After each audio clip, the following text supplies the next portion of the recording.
maanta waxaan joogaa beerta Sheekh Said aanu aaday maxaa la dhahaye inaan soo bandhigo kheyraadka iyo quruxda gobolka Shabeellaha Hoose waa idin soo edsiin doonaa isuga wax yariisi ah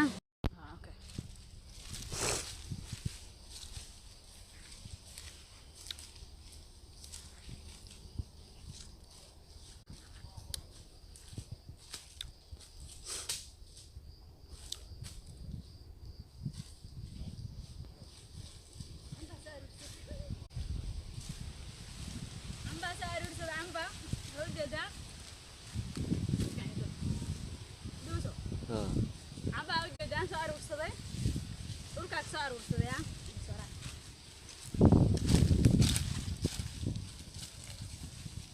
أنت أخو وصل ويا عند هيجي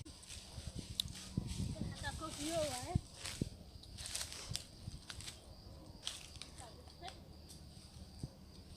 وعم سيره